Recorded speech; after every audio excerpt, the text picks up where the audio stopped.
Good morning, everyone. Today is June 5th, 2025, and we're about to embark on a live presentation regarding some information that I've been holding on to, and I started to leak it yesterday in my I'm sort of like going into this rabbit hole, and I'm using the word rabbit intentionally because the Jack Nicholson expose, if you will, sort of opened up the possibility of my finally sharing with you the fact that there are serial unalivers such as Ted Bundy, Ted Kaczynski, we will be examining a little bit in a minute or two, and others who frankly are connected to the same program that I've always believed Virginia has been connected to, and that's namely the MK Ultra program. And I've got receipts for you so that we know, for example, and I'll just preface it with the fact that in the Franklin case, they were MK Ultra, and they talked about being MK Ultra. Paul Benassi, very clear. And in fact, Paul Benassi, in his 3-hour deposition, which you can still find on YouTube, talks about the fact that his MK Ultra handler, and it took a lot to get this information out of him, was Congressman Gary Ackerman. Gary Ackerman, as it turned out, is my abuser's brother-in-law. And so that when I began communicating with Nick Bryant, who wrote the Franklin scandal, as you all know, and there's no mention of MK Ultra. And I remember everyone when I began this journey in July of 2019. So it's a month away, and it'll be 6 years. I had a lot of people reach out to me, and one of these people was Nick. And I thought, okay, well, he wrote the book, The Franklin Scandal. However, I didn't understand why he didn't include the MK Ultra aspect. And I remember asking him on more than one occasion, because I was somewhat frustrated that the MK Ultra aspect of what JE was involved in was not going to come to light. And his response to me left me feeling very uncomfortable. He said he did not think it was important. Now, a second person involved in the Franklin scandal was the photographer Rusty Nelson. If you look at, I think there might be one interview of Rusty Nelson online, you will find that he too discusses being not just imprisoned as anyone who speaks out. If they can't discredit you, if they cannot unalive you, well, then they're going to put you in prison. They're going to do something to you so that you do not talk. And he too talks about the MK Ultra program as it connects to the Franklin case. So that I wanted to begin by saying that, and I didn't have, I'm going to keep writing about this stuff on my Substack, the things that I can't really say here. But I want to sort of just begin by saying that JE donated $9,179,000 to, quote, support Harvard. And what I want to say about these so-called donations is that JE was a funnel in much the same way that Leslie Wexner was a funnel.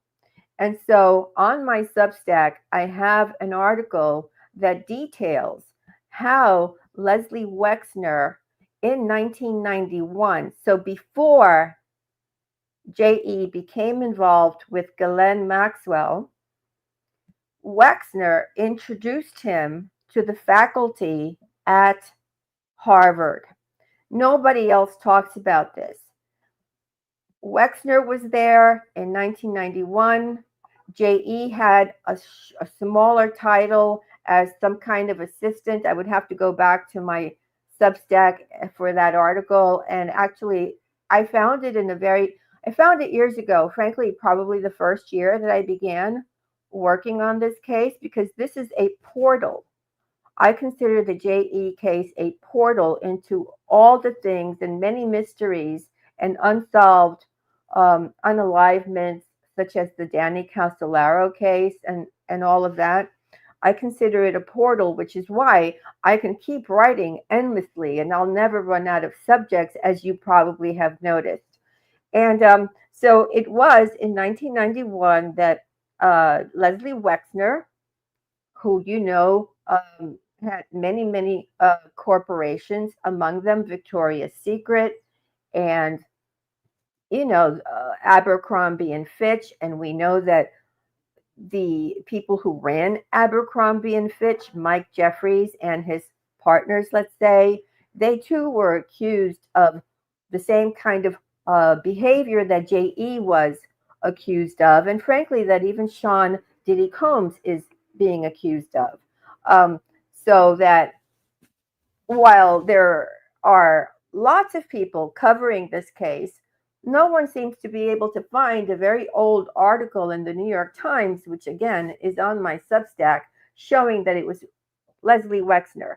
The other thing I want to say about Wexner as it pertains to Jack Nicholson, which I included in my article of yesterday, is that Nicholson was photographed with the J.E. victim that can no longer be, quote, alleged to have been procured for Jack Nicholson, but that we now know she signed a non-disclosure, therefore that's why she's not speaking. However, she was taken to a restaurant called Man Ray, and I write about this in my article of yesterday. Now, J.E. had friends with restaurants and bars, and these are all in the Black Book. You can find this information yourself. You just have to do a little, pull up your sleeves and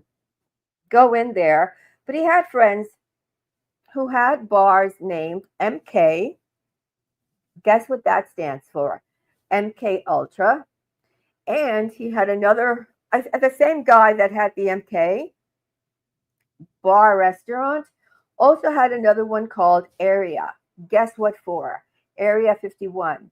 So in my article of yesterday, I explain how Man Ray is an artist, a surrealist artist from the 1930s, and that two of his paintings resemble, and in fact have been, I'm not the first to come to this conclusion regarding the Man Ray paintings with regard to Elizabeth Short's horrific unalivement, and we now know her as the Black Dahlia. So I write about this yesterday, and these people, they name their restaurants and their places of business after things that they think we, the people, are just too stupid to figure out. They have been making fun of us for decades upon decades, but that stops with us. We are no longer going to be told ridiculous things, have things put in front of our faces, and we're not going to understand what's going on. So that just as Wexner was a conduit of finances to J.E., so too was J.E. a conduit to places like Harvard, who was one of the many universities that not just CIA, but the OSS as well, its predecessor, funneled money for the MK Ultra experiments. Now, when I use the term MK Ultra, it is an umbrella term, okay? It is because they had, according to records, and the records are incomplete, and I'll tell you who helped with that. I think it said something like 187 universities, and that number could be a lie because so far they've lied to us about everything. But among the universities that received CIA money for MK Ultra experiments was Harvard. Now, what I'd like to do is share some information about this man. Some of you may recognize him as Ted Kaczynski, and later known as the Unabomber. Okay, so he too was in Harvard University, and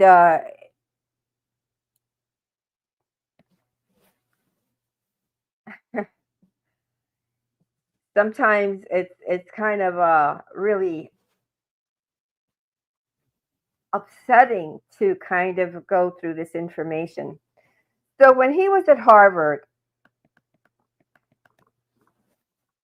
a psychologist and academic who was the director of the Harvard Psychological Clinic at Harvard, Henry Murray, born 1893, end of breathing, I guess I can say that, 1988. He selected Ted Kaczynski and I believe like he had like 3 dozen, just shy of 3 dozen young men. Kaczynski was 16 because he was a genius. A lot. In fact, I'm going to just say this right here that a lot of the um, serial unalivers have very high IQs, and they are all connected to the same program that Virginia was connected to. Okay, and frankly, they overlap with a lot of the names we have been hearing about. So Bill Gates, J.E., um, Jack Nicholson, a lot of things. And okay, let me just start with the Ted Kaczynski portion of this. So Kaczynski was given a code name for this project because they didn't want people to really know this project. Now, Alston Chase, who researched Harvard and the making of the Unabomber, basically, I'm going to read you a little excerpt of what he wrote. In the fall of 1958, Theodore Kaczynski, a brilliant but vulnerable boy of 16, entered Harvard College. There he encountered a prevailing intellectual atmosphere of anti-technological despair. There he was also deceived into subjecting himself to a series of purposely brutalizing psychological experiments that may have confirmed his still forming belief in the evil of science. Was the Unabomber born at Harvard? And so what he also said was that when he was working on his book, and he was corresponding with Ted Kaczynski because Ted Kaczynski was still alive at the time, and Kaczynski was in this program, this MK Ultra mind control program at Harvard for a period of 3 years. He basically said that he didn't find the man that had been described in mainstream media as being like this hermit, this, you know, like the way that they had described him was nothing like this guy. This guy was very charming. He was very engaging. He communicated with him extensively. He was very open with him. And when Alston Chase tried to get the records for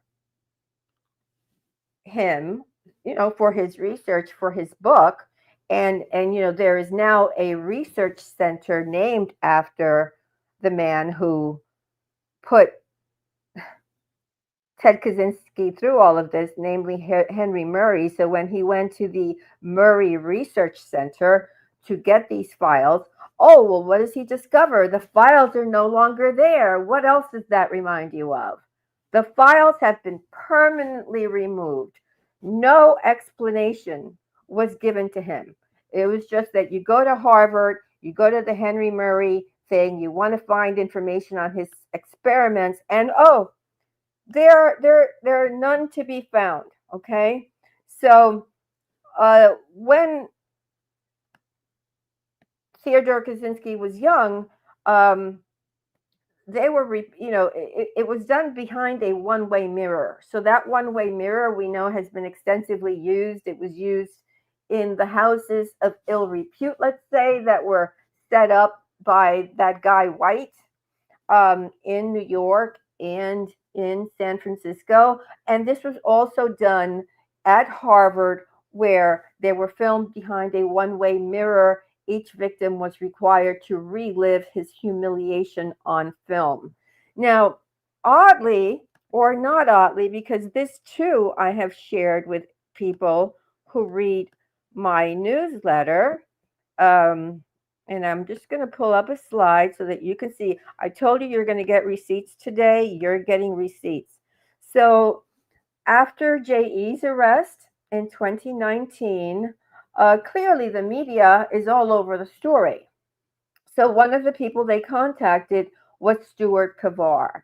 And Stuart Pavar gave this interview to Mother Jones. You can find it yourself. Put in there Stuart Pavar, Mother Jones. And he said, Giuffre, how to put this? Giuffre came into the concept of thought and science and all with no knowledge whatsoever about anything. He really didn't know a goddamn thing. I don't even believe that he taught math. I can't. Oh, Giuffre once told me that he studied math with the Unabomber. Did you know that? So the woman who was interviewing said, really? Yeah, Giuffre told me he studied math at UCLA with the Unabomber, who was a math teacher. Now that's correct. And I have been able to track JE with other notable MK people, as will be discovered, in addition to Virginia being very, very intimately involved with something like this.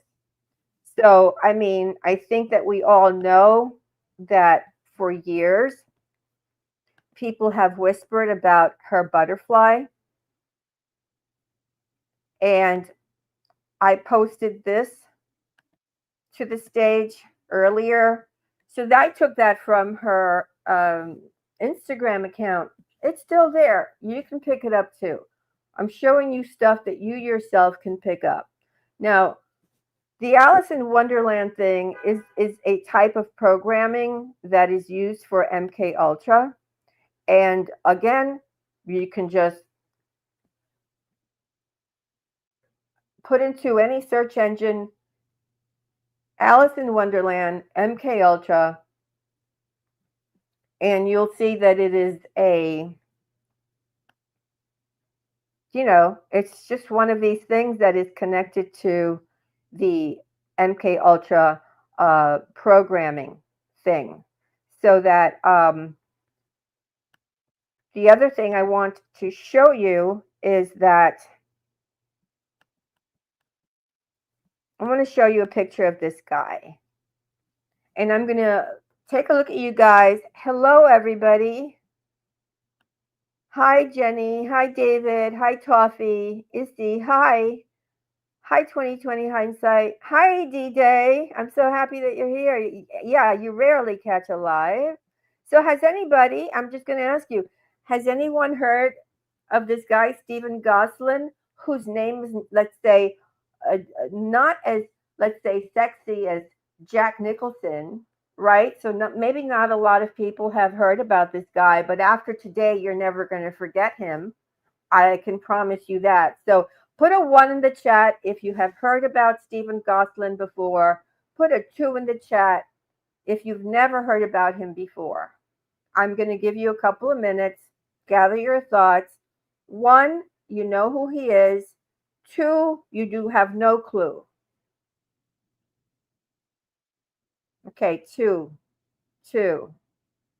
Okay, 2. All right, 2. So, all right, not a lot of people know who this man is. 2. Okay, okay. Well, I'm going to explain who this man is and how he relates to Virginia and J.E. So, yeah, 2. I'm just waiting here cuz all right, let me just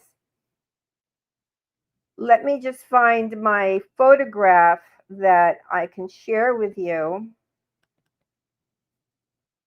Okay, let me just present this image and let me upload this for you. And now, Stephen M. Kosslyn is an American psychologist and neuroscientist. He is a former chair of the psychology department and dean of social sciences, at Harvard University. Kosslyn is currently the president of Active Learning Sciences, which helps institutions use AI to design, deliver, and access active learning based courses and educational programs. He is also a professor emeritus at Harvard University. Now, this man is very important because I am going to read to you some of the information that I shared yesterday at on my article. And just give me a second so I can get that so that I can share that with you. Because after today, you're never going to forget who this guy is. All right, let's see where I have this. Okay. So when all hell broke loose after J.E.'s arrest, and the media made believe they were conducting a real investigation. Oh, well, everybody did an internal audit, let's say. They investigated themselves. Among them was Harvard. So, as per Harvard's internal report, this guy, Kosslyn, explained that he'd known J.E. for many years and that between 1998 and 2002, J.E. had donated $200,000 to support his work. Kosslyn was also instrumental in getting an office at Harvard for J.E.'s use. Harvard then provided J.E. with a shout out on their domain. By the way, this is true because I immediately was looking at all of the websites, and on Harvard's page, J.E.'s name was prominently displayed and it was removed. But if you go back to the Wayback Machine, you can probably, if they haven't scrubbed that too, because sometimes they do, you can probably find the shout out to J.E. prominently displayed for Harvard Psychiatry Division. That's very important. So he goes on to say that Harvard then provided Epstein with a shout out on their domain, which he used to secure donations from his other friends, including, guess who? The second largest contributor to his own enterprise, let's call it, including Leon Black, right? To quote, finance the work of him and other quote, preferred academics. And by the way, the office that J.E. was given at Harvard, which he used, erased, like it never existed. If you went in there, you would never know that JE was ever there. Everything about him has been erased, like literally just everything. Okay, so what I would like to do now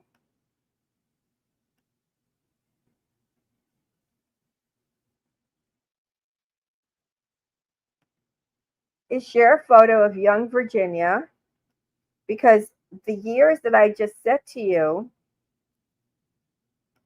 that Kosslyn was connected to JE, 1998 to 2002, right? Okay. So in Virginia's diary, she talks about this man. Now, when the documents were released, they crossed out Kosslyn's last name. However, as you can see, it fits perfectly in there.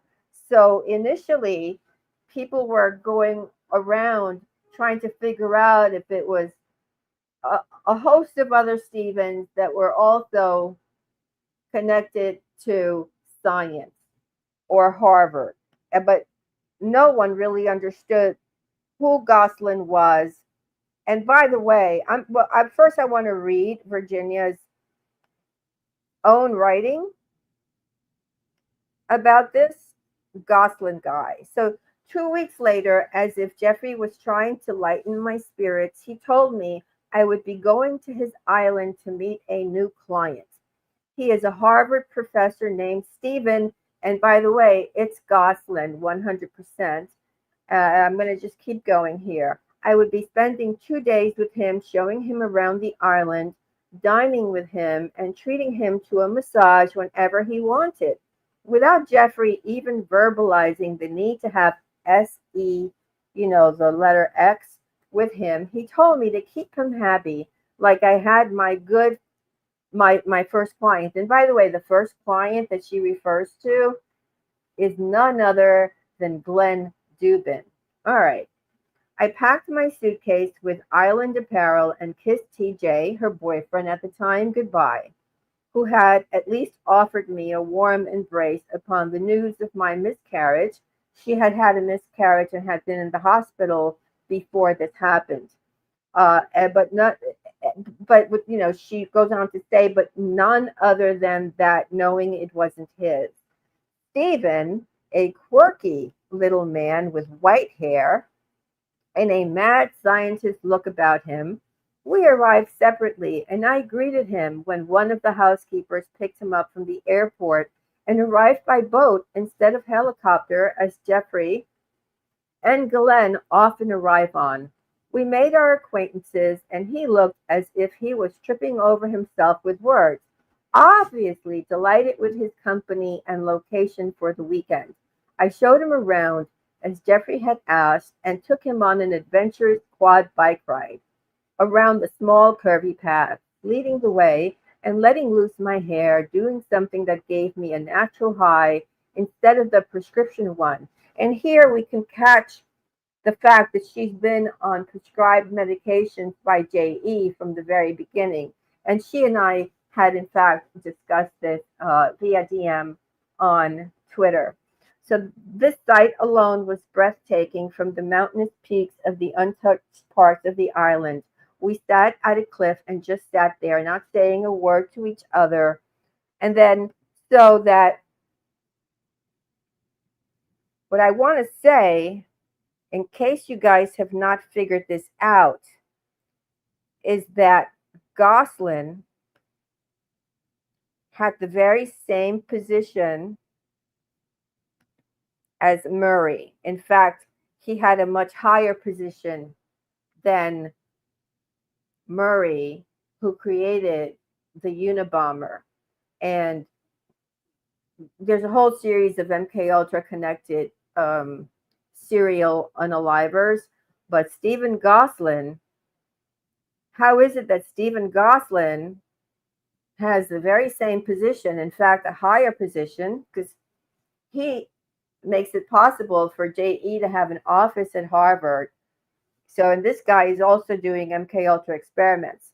The other thing that, and years ago, I wrote a book, the creating JE, which is only available on my Substack, where I go through the steps into the creation of JE, who I told people a long time ago was MK Ultra.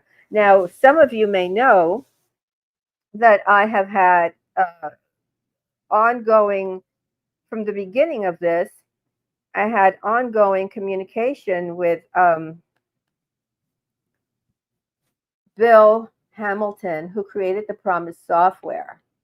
Now, he was interested in my research. He had reached out to me in 2019. I began deep diving stuff because all of this converges. And when I discovered too many coincidences and knew that this was ultimately all about MK Ultra, I finally, I think 2 years into my project with him, where I'm basically working on my newsletters, working on my research, working on my books, but at the same time, because like I said, JE is a portal into everything, even Danny Casollero's own unalivement, which was of unnatural causes, right? But it is said to be um, a self unalivement. Sure. Okay, sure. So when I reached out to Hamilton, and by the way, I was looking for the email to include here to show you, but he and I communicated so often that there are just so many emails that I was going to be late to my own live stream. So when I said to him, hey, Bill, I think that the Promise software that they stole from you.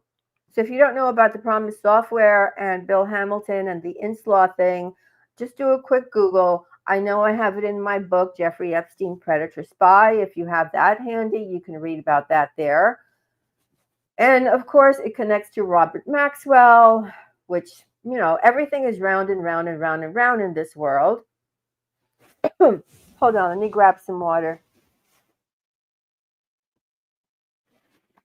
So I tell Bill via email, I've figured it out. It's MK Ultra. Can you confirm? Because like I figured, Bill, former NSA, and he has, you know, contacts in the intelligence field who help him out and who have been giving him information on the, he never gives me a name of who helps him, but he has people that he trusts. Whenever I used to ask him, hey, what about this person? What about this person? Tell me about this person. You know, like I needed to just figure out stuff because I also wanted to know what happened with Danny and Danny's research. And there's more that I've been able to uncover that is going to surprise you, but that's not for this podcast. And so he said, okay, well, let me get back to you because he thought about it. He said, that seems very plausible. Let me get back to you. So he gets back to me and he tells me that his contact, his very highly placed, very trusted source, warned him, danger ahead, do not proceed. He had never received any such message from any of my other questions to him or any of the other information that he shared with me. Clearly, he didn't want me to be sitting here today discussing his name with any of you, but I am because I just feel at this point we need transparency and we just need to know the whole story so that when he came back and basically said to me, danger ahead, I knew that I had hit pay dirt, meaning MK Ultra was behind everything as I suspected the whole time. So that when people were making all kinds of comments when Virginia started using the butterfly as her avatar, and this began at the very beginning, oh, that's MK Ultra. And everybody, like everywhere I've looked, has been MK Ultra. Now, the thing that happens with the programming, And we have different kinds of programming. And I believe I heard Beverly Rhodes on Sean Atwood's show talk about programming. Now, I'm sure she meant MK Ultra also, because she is a survivor of Jimmy Savile, and I have to say his name in a weird way because, the platform and all of that.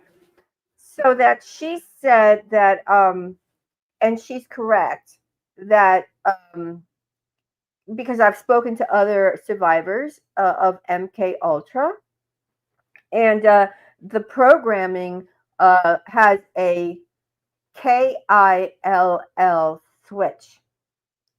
So a self delete switch, if you will. And the self delete switch is a very powerful one that many people cannot ignore. Now, some people are able to just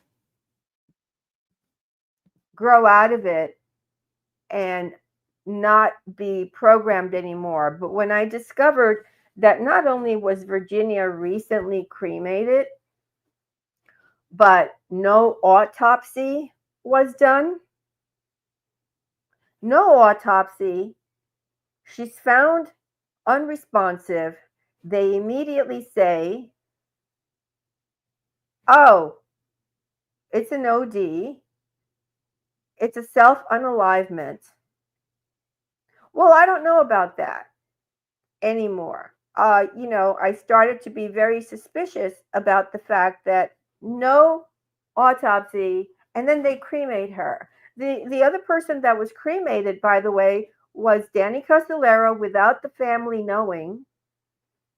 They had, destroyed the body so that there could be no autopsy. And Osama bin Laden. We never saw a dead body. They buried him. They buried him at sea. They just disposed of the body. And so I have to say that I'm very suspicious about the fact that they're claiming that Virginia unalived herself. We saw the photograph of what she looked like in the hospital. However, what I also want to remind you is that the hospitals work in tandem with, let's say, um, the university, and the intelligence apparatus. And we all know that Leslie Wexner, yeah, he's very connected to hospitals, as was J.E., right? All we have to do is remember that Eva Anderson Dubin, as well as her daughter, Selena Dubin, who Virginia was trying to tell us was being used in an improper manner. I don't know if you guys remember, but if you don't remember, I'll do another podcast about that. In fact, let me see if I can find the Selena thing now, since we're all here, and let me see if I can find that so that I can share, and we can just get it all done now. Okay, yes, I can probably share this with you. Okay. All right. I'm just going to upload these photos.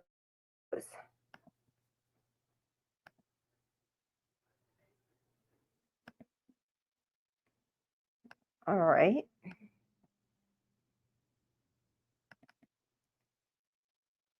Oh, I see. I have to remove a photograph in order to share this, which is fine. So I'm going to remove this one, so that I can upload another one. And let me just upload that. It's telling me I can only upload. Let's see. Oh, I uploaded the wrong one. Give me a second. So at some point, JE, if you remember, and that's a grown Selena, wanted to marry her. So I'm going to delete that photograph. In fact, I can just delete the Unabomber guy and upload the one that Virginia gave to the FBI, as if that did any good. Okay, here it is. Okay. So when Virginia was communicating with the FBI starting in around 2009, 09, 10, because she settled with JE in 09, and then she continued to be involved, and she sued Glenn in 2014. 2015 was the settlement. So that is a 5-year-old Selena Dubin, the daughter of Glenn and Eva Dubin. And as you can see, Virginia or the FBI, I don't know who, but Virginia gave them, she had taken a photograph of this photo that hung in J.E.'s house in Palm Beach. And she was appalled that any parents would allow their little girl to pose for a photograph. Now, what that photograph shows is the little girl picking up her skirt and showing her bare bottom. Now, she would talk about this on Twitter, and she would also say things like, I was warned not to talk about this anymore because she basically said that they were going to get rid of her if she talked about this anymore. And if you go through her old Twitter, which is still online, and I hope that they haven't removed it, but I suspect they will at some point, you will find her talking about Selena. And she too became a physician. Now, Virginia claimed that JE had purchased medical licenses for Eva Dubin, clearly for her daughter, and when he was so-called unalived by himself at the Metropolitan Correction Center, as is told to us by the very trustworthy Donald Barr. Yeah, sure, okay.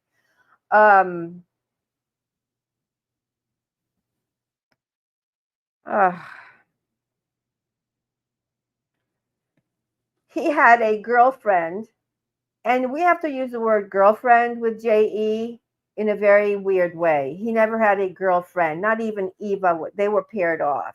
So he had a girlfriend that was a dentist, and there was a dental office and a dental chair, in his house, you all may remember.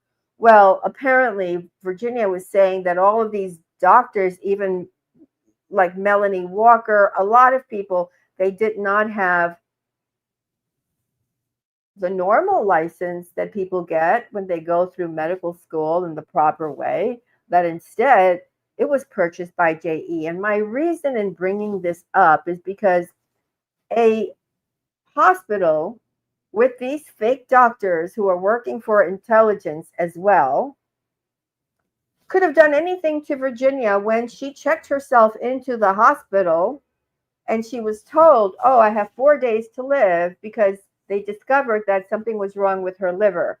So did somebody get to Virginia while she was in the hospital? I am beginning to question, now that we are aware that, well, I've known it, but now that we are aware that this guy, Stephen Kosslyn, is somebody that she had very, very close skin-to-skin contact with, and he's the head of the MK Ultra unit of Harvard, just like one of his predecessors, which would have been the Murray guy, who created Kaczynski. Okay, so I'm going to stop here for a second and just take a look at your comments, and if you have a question at this point, just put a Q at the beginning of your question, and I will see if I can answer that.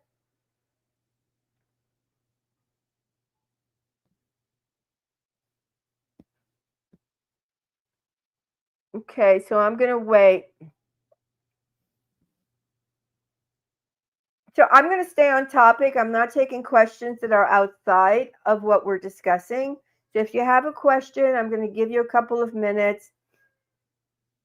I'm not taking questions about Bill Gates. So this is not a thing about Bill Gates. I will do another program about Bill Gates separately, or I'm going to just keep it where I know it's going to be safe. But I just need to know if you guys have any questions about anything so far.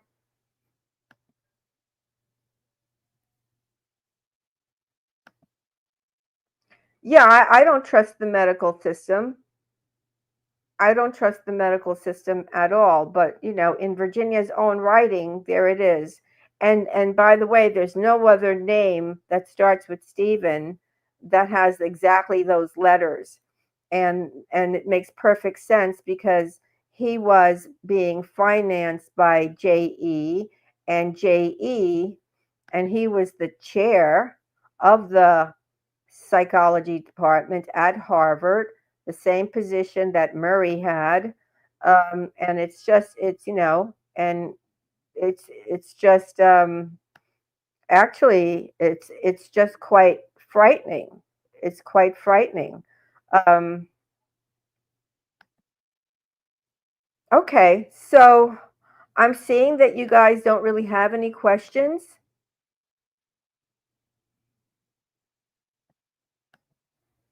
Hi, Gigi. Thank you. Thank you for being here.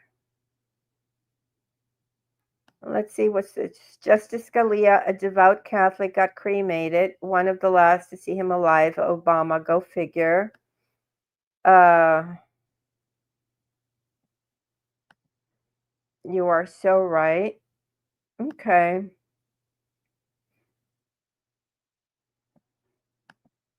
Why do these institutions concerned with knowledge find it suitable to delete? Well, I mean, just like the cameras weren't working at the jail, right? Just like, J. Stanley Pottinger, who we know became Virginia's attorney with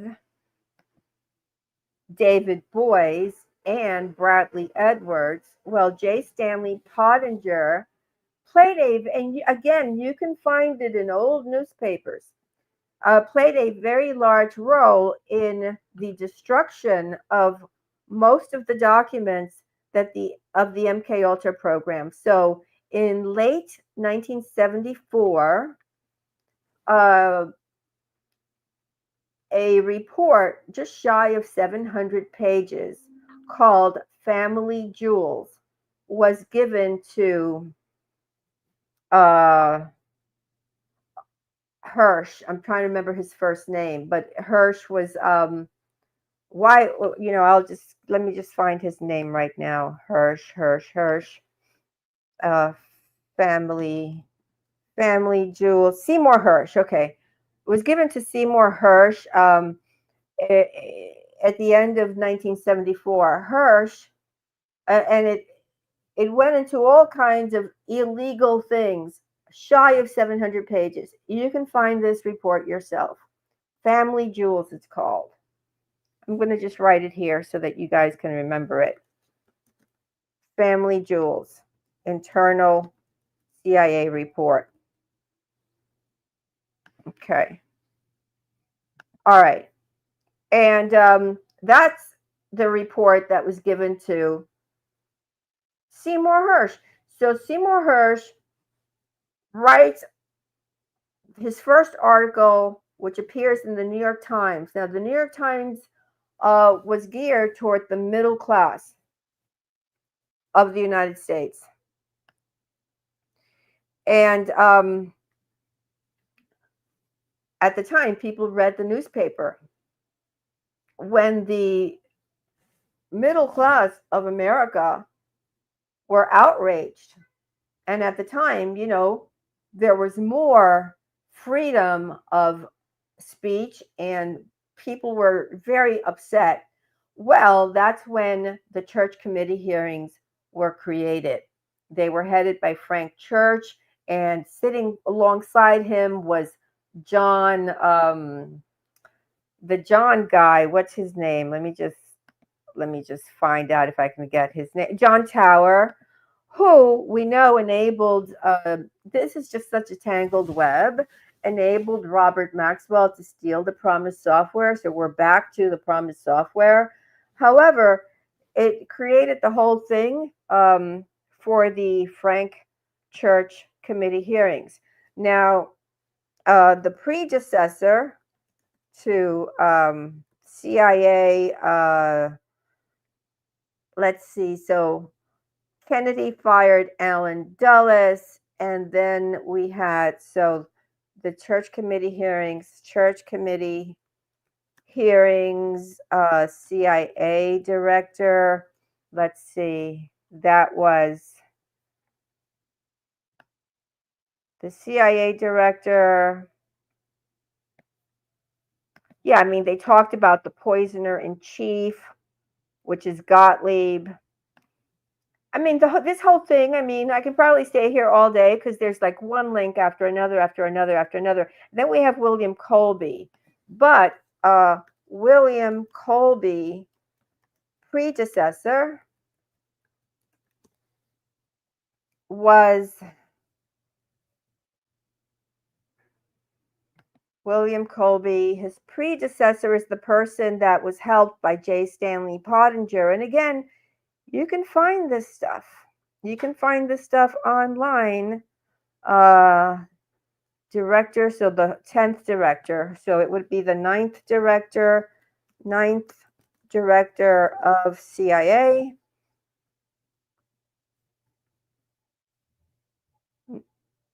Why am I not finding the ninth director of the CIA? All right, I need the director of the CIA for 1974. 1974. Interesting.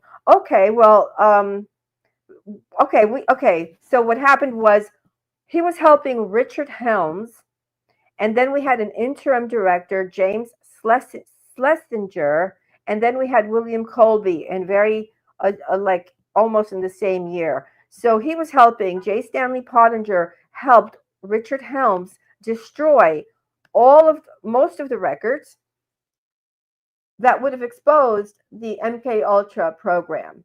And then fast forward to when JE is arrested, and suddenly David Boies is representing all of these women, because back in 2015 he was representing a few of them because he represented Virginia in her defamation lawsuit against Ghislaine. And again, I have said that Virginia wanted the trial. She didn't want to settle with Ghislaine. She wanted more discovery. But David intervened and settled with Ghislaine on the steps of the courthouse. But J. Stanley Pottinger, to get back to 1974, 1973, helped Schlesinger destroy 90% of the files that would have had information about MK Ultra. Okay. I mean, the whole thing is just, there's a cover up ongoing, and that's why Pottinger and David Boies inserted themselves. It is one of the main reasons they inserted themselves, because they could not let it be known that this had anything to do with that program. Because while it was said after they were caught that the program ended, oh, we stopped, we found it not to be useful. Well, that's not true. It never stopped. I mean, if you remember when Obama took office, he had something called the Brain Initiative. What do you think that was? What do you think that was? So I want to address this. Hi, Frank. Church was a cover-up, in my opinion. Well, it was a limited hangout in the sense that only 10% of the information was able to be discussed. And he was frankly blackmailed as well. And some of the people who arrived to give their testimony were never even called to the stand. So let's see if there's anything else here. So that Yeah, I mean, I hope you guys will never forget this name, Stephen Gosling, because Virginia was made. So, okay, the only person they went after was Prince Andrew. Bigger name. They didn't go after Jack Nicholson, who I'm sure the woman that I discussed in my previous podcast who settled with him out of court and therefore signed a non disclosure and cannot talk about him. I'm sure she was not the only JE associated person to be provided to him. There were others, but none of the mainstream media in reporting about JE have talked about, other than Harvey Weinstein, and they don't really pay much attention to that Hollywood connection, have bothered to look into how this connects to the Hollywood crowd, the celebrities.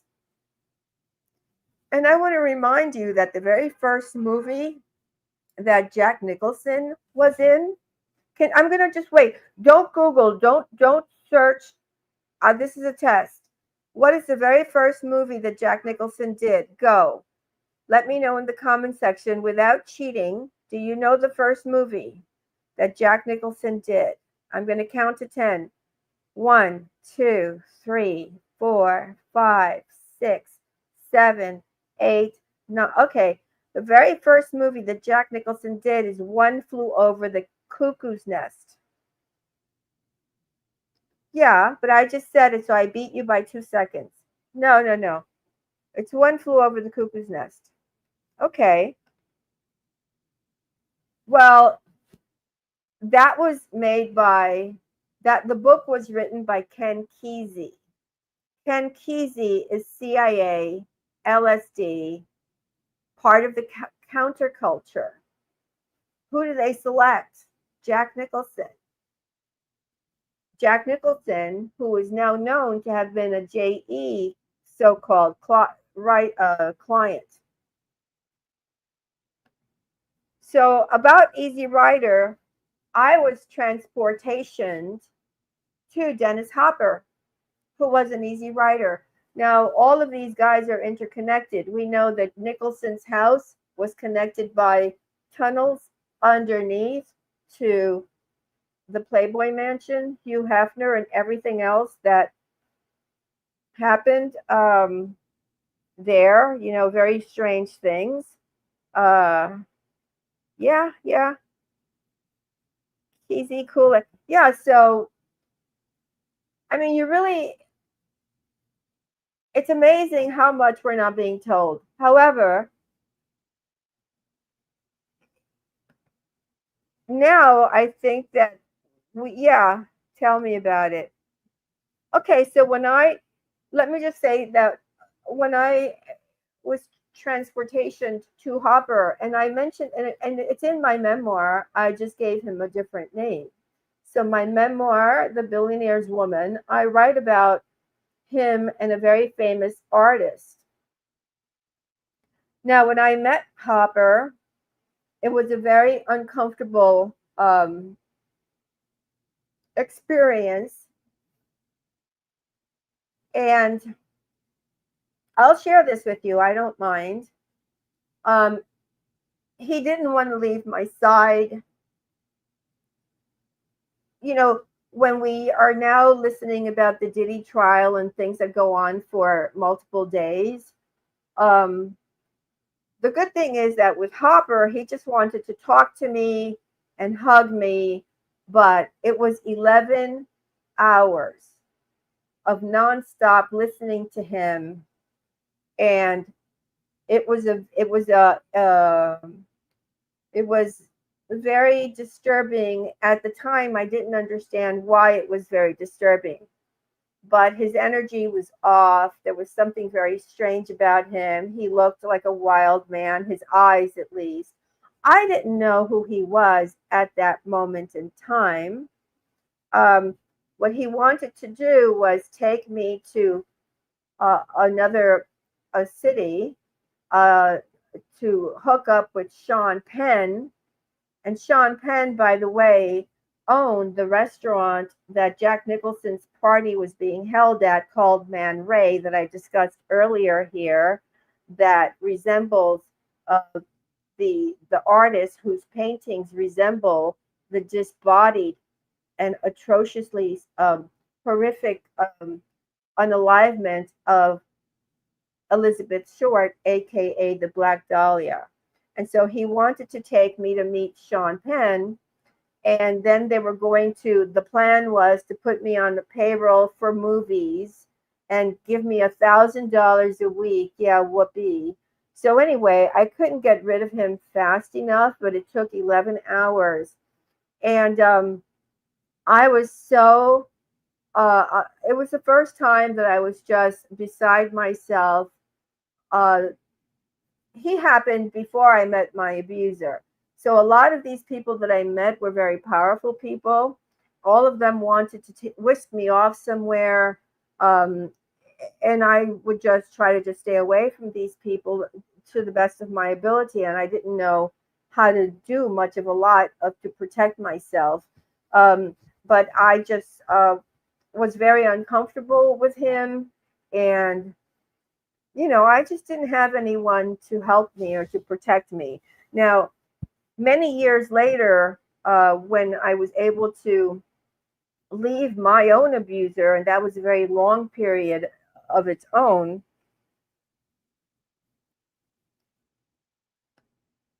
I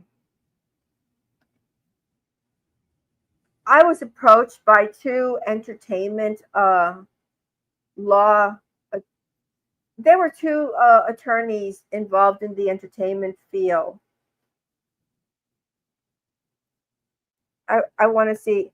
I would like you to expand on what you just said because I'm going to remove you if you're claiming that I'm lying. And if that's what it is, well, then you're going to be gone. Let's see. I'm going to ban you because I don't allow trolls. I do not allow trolls.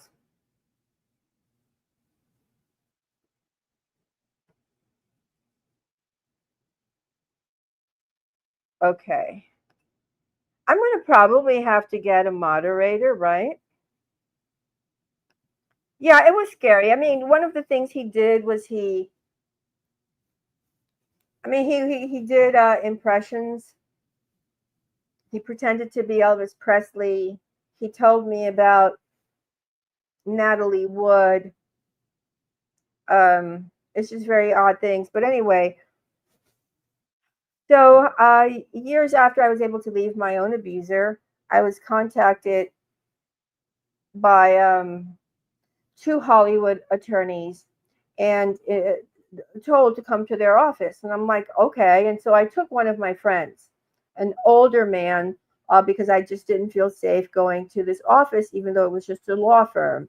And when I went in there, I didn't really expect anything. I didn't know what was going on. I mean, I had been looking for answers for a very long time, but they offered me $9 million for, quote, the rights to my story, meaning that I could never discuss anything that happened to me with anyone. Anything that I'm sharing with you today, I couldn't discuss it. $9 million. I turned it down. And I said the other day on X, well, I have an idea. Why don't the victims stop accepting money from the perpetrators so that we can expose this? But apparently, I'm the only one that turns down $9 million and lives in poverty and works 7 days a week in order to expose this. And you know what? Everybody has their own way of dealing with things. I know that if you only have the civil court at your disposal, that a financial settlement is the way to go. However, I didn't accept the financial settlement, and therefore I've been able to tell my story and delve into this and find out the answers. Because if I had accepted the settlement of $9 million, and sometimes I have to be honest, sometimes I think to myself, because I get so frustrated, especially with the haters and the trolls and the people who put out information that is not entirely accurate, and it does not give you a full picture of what's going on. Well, I would have never found out the extent of what this was about. And so then later in life, I did get a contact from the CIA. Then I, had the FBI knocking on my door. And that was before I became involved in this. And then I became involved in this. And as I said, JE is a portal into understanding a lot of the loose ends and crimes. And now on Substack, I'm writing how these intersect. A lot of these very well-known men intersect with serial unalivers. I don't know that I'm going to be able to share that here, but at least today we were able to address who Virginia was with. We were able to address the fact that JE was very much involved with MK Ultra. He was given his own private office. We were able to share the fact that, oh, gee, how does JE know the Unabomber? Okay, well, he told Stuart Pivar that he was given math lessons. I mean, and really, there's so much more that I could share, but I'm not going to. I will see what you guys are saying here. And Renee, that is the understatement of the year, or let's say of my lifetime. That is an understatement. Cassandra, geez, 11. So yeah. Well, here's the thing. There was no, there was nothing invasive done to my body. I'm just going to say that. But it was a mental. There was like this mental manipulation. It was a very weird thing. And it took me a very long time to get over that. Renee, good for you, Kirby. I was going to offer help as a mod, but I know you probably can't trust too many people that you don't know. Thank you for that, Renee. I'll keep you in mind.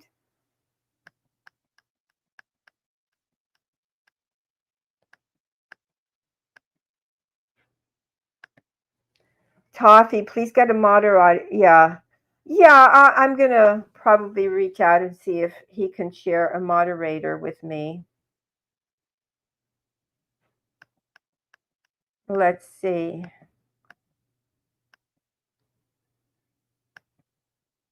Let's see. Frank. Hi, Frank. Thanks for joining us. You can remove moderator. Yeah, that's a good idea. I can always do that.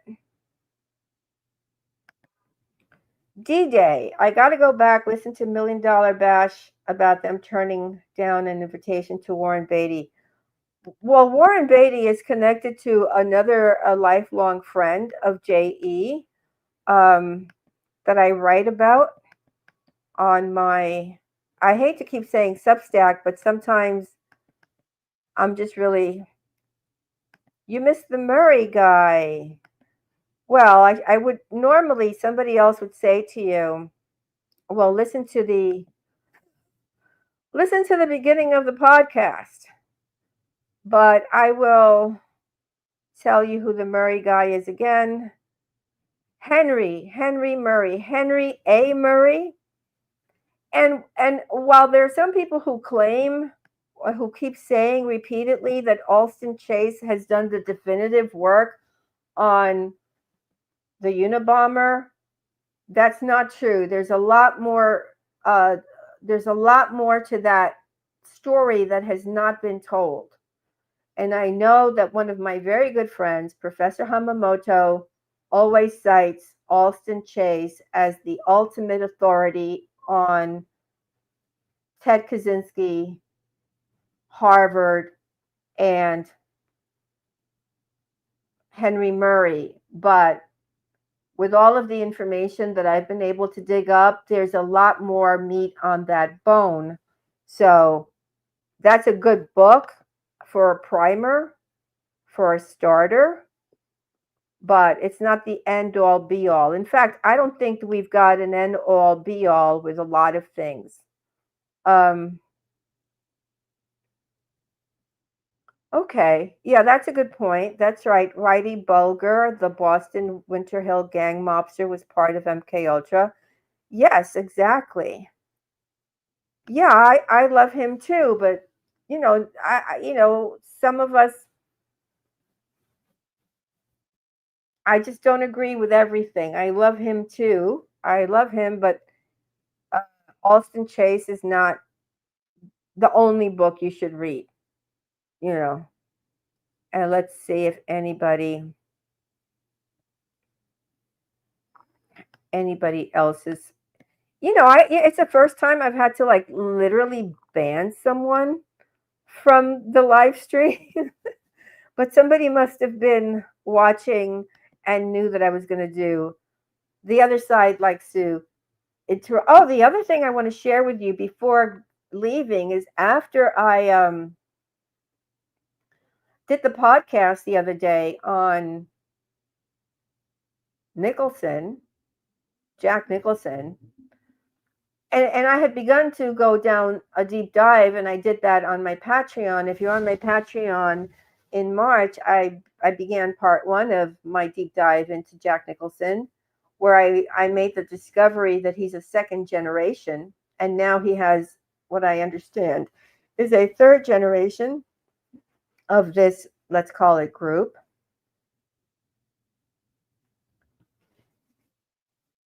I had, because I've had Isabel Maxwell buy my book. I've had Vicky Ward become a member of my newsletter. I've had when people join, I get to know who their names are because I'm aware of the names of most of the other people on the other side. I'm like, oh, well, that's interesting. So I let them join. But it's really funny because after I did the podcast on Jack Nicholson, 3 of them deleted their entire history, deleted themselves from my Substack. And, it's like, oh, well, I still have your information. Like, really? You think you can just delete yourself? The only person that's going to keep looking is me and perhaps a couple of you. But yeah, deleting yourself from my newsletter doesn't mean that I don't have, you haven't been put on my SHIT list as being an a-hole, right?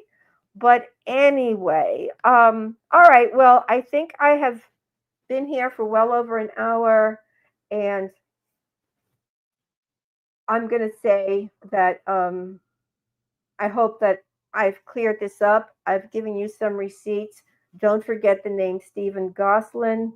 And, we've got to keep this story alive. We got to keep pulling at all the threads that we can pull so that even if it's just us in our community, we know what happened and we can keep ourselves safe and we can keep our families safe. And we can know the what's behind the veil regarding Hollywood industry and the scientific community and even the hospitals so that you are aware. Okay, guys, well, you have a good day, and until next time, bye.